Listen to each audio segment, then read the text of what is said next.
I've always liked to call these guys the green dots, the captain, the man in the middle, the commander of your defense. Today, we're going to be ranking the top 10 or so linebackers in the 2025 NFL draft. And I think, hey, they're not getting the publicity. It's a very underrated group. Now, this is a relatively new channel. Of course, you see at the bottom, only 8 subscribers. But hey, we're going to climb just like we do on the other channels. So if you enjoy, drop a like, subscribe to the channel, and hey, drop a comment. I'll get back to you as quick as I possibly can.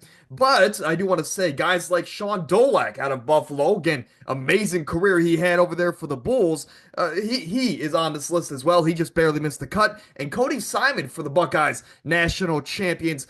He also barely missed the top 10. But at number 10 is Jay Higgins, 6'2", 230, and the production is insane, ladies and gentlemen. 112 tackles, 41 of those for tackles for loss, 12 pressures, 4 pass breakups, 2 forced fumbles, a sack, and an interception. What did this dude not do besides score a touchdown for the Hawkeyes? Last year, of course, first team All Big Ten. The year before, second team All American. So, as a tackling machine, I believe Jay Higgins comes into the league as a good, not great athlete with a very high floor. And I think on day 3, a team's going to be very surprised and happy with the production that he gives them. Nicholas Martin, 6 foot 220. I think this is a guy that is a better athlete than Jay Higgins with his speed and size. There's a lot to be excited about with Nick Martin out of Oklahoma State.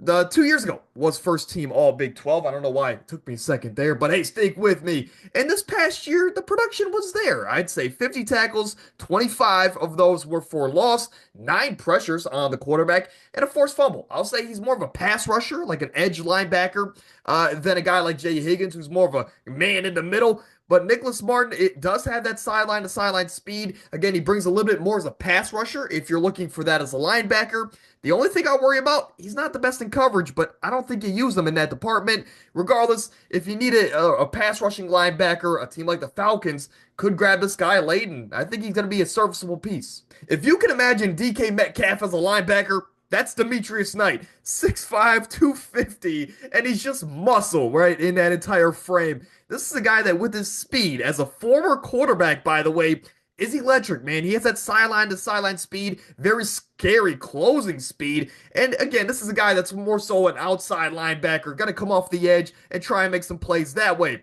But I will say, 89 tackles last year, 29 for loss. 2 sacks, of course. He did a little bit of everything, right? Outside of scoring a touchdown.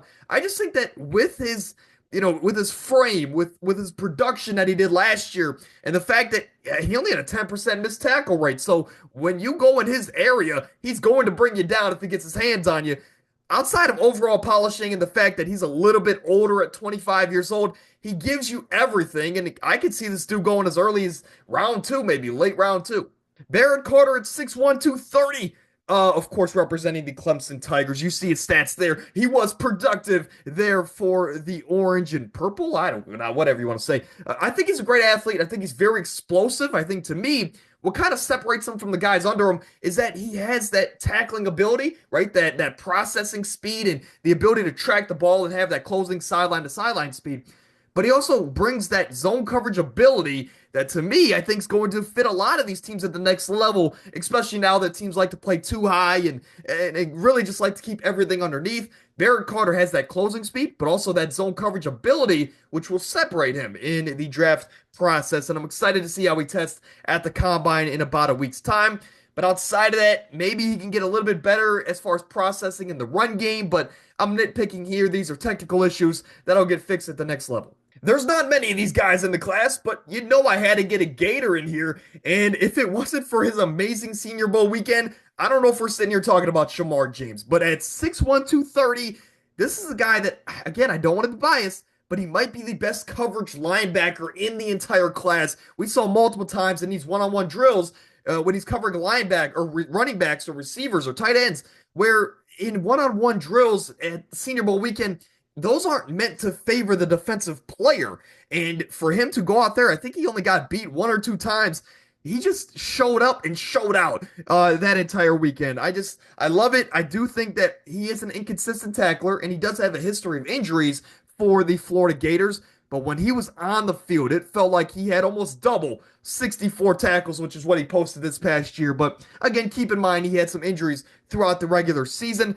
It's just, he's amazing in coverage, great speed, and I think any team's going to be excited to grab him, especially in modern day NFL football. Jeffrey Bassa, of course, out of Oregon, representing the Ducks. This is a guy that is a former safety. So you can imagine at 6'2", 235, not only is the size there, this is a guy that the speed is there, man. He's very smart as well in coverage, where he's maybe not as good as Shemar James, but I think he has better, I guess, anticipation than some of these other guys, given his, again, history at safety. You see his production there, very solid across the board. The things I worry about with this guy is that sometimes he does become flat-footed, and that's the reason why he was moved from safety to linebacker, right? You got to cover up for some of these flaws in his coverage ability. I think his play strength in the run game could get a little bit better, but again, these are things that can be fixed at the next level with a mentality change, and hey, some of these coaches, they're not going to let you take some plays off, or they're not going to let you be flat-footed, so he's going to have to correct these things if he wants to stay on the field at the next level, but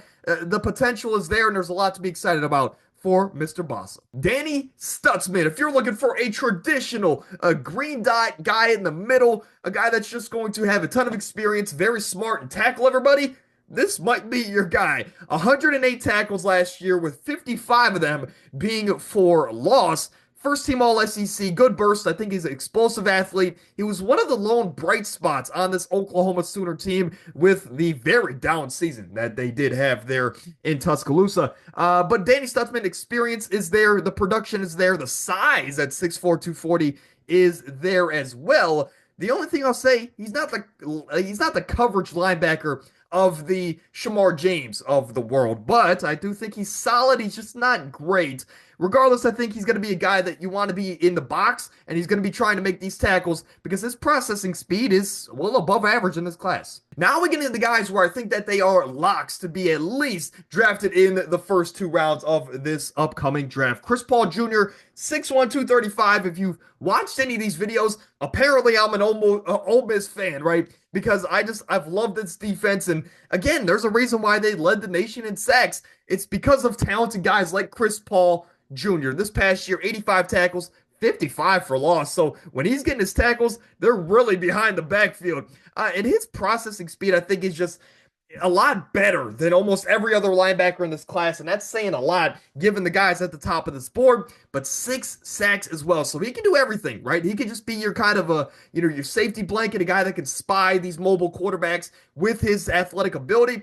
But he could also be the guy that can get down and dirty and I guess shoot these running lanes and come up with some big time plays early in the drives. He was second team All SEC this year with that ability.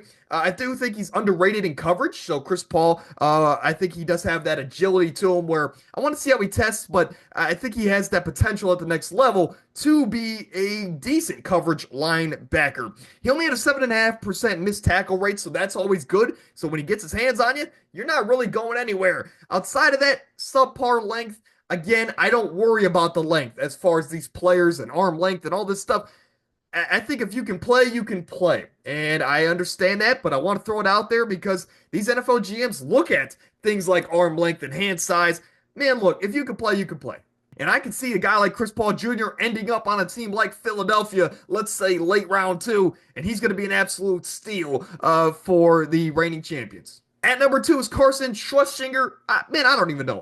I just said that name completely wrong, but you guys get the picture. I'll say this, at 6'2", 225, this was a unanimous All-American, first team Big Ten, obviously, and the production was off the charts, 133 tackles, and you see the rest, man. He pretty much did everything at least twice, with 2 interceptions, 2 pass breakups, 2 forced fumbles, 4 sacks, and 18 pressures along the way. Of course, you see his production is off the charts. He's very smart. The things you worry about, though, he doesn't have the experience as a lot of these other guys on the list today. Only 1 year as a full-time starter, but I mean, look at what he did in 1 year being a full-time starter. It's not often you see a guy be a unanimous All-American in his first year starting. But I mean, hey, Carson had a tremendous season for the Bruins, and I think at the next level, I think in round two he's going to be picked, and he's going to be very smart and underrated linebacker, really from day one. And at number one, because this guy checks really all the boxes that you would want out of a guy at the next level, Jihad Campbell. I do think that there is a bit of a tier difference between Jihad Campbell and the guys below him, like Carson and Chris Paul Jr., and again, everybody else on the list today. 6'3", 245, size, check. The production, I'm not even going to read them off. You see all those numbers there at the top of your screen. That's another check. He was first team All SEC. He brings this complete package of size, speed, production, everything, right? And also, I think he is an underrated coverage linebacker as well. Only 5% missed tackle rate, so that's also the best in this year's class. Outside of overall polishing, this is a guy that I think will be a potentially star at the next level. And I could see him going as early as the mid-teens in the first round. That's how talented he is. But here is the top 10. Of course, one top 25 linebacker in this year's class, Jihad Campbell. Outside of that, we have Chris Paul and Carson coming in my top 50. Again, after we finish these positional rankings, we're going to have tons of mock drafts, and I'm going to give you my big board eventually here in a couple weeks, or maybe just a week's time, right? So stay tuned to the channel, and again, drop a like, subscribe. Danny Stutzman, of course, and you see the list below. Now, like I mentioned at the beginning of the episode, Sean Dolock, I don't see him getting a lot of press, but I think he's going to be a steal on day 3. Of course, coming out of Buffalo, he was a tremendous player for them, and again, I don't see a lot of people talking about him. Cody Simon as well. I think he's more of an outside guy, more of a coverage linebacker, but still, for the Buckeyes, he played a tremendous college football playoff championship game, and again, he was the defensive MVP in the title game. So there we go. I said it right that time. But that's going to do it for the linebackers. The next couple days, we have our defensive backs, and then we're done. And then we're going to head into the combine and all that good stuff. So again, if you enjoy, drop a like, subscribe. I'll see you guys tomorrow.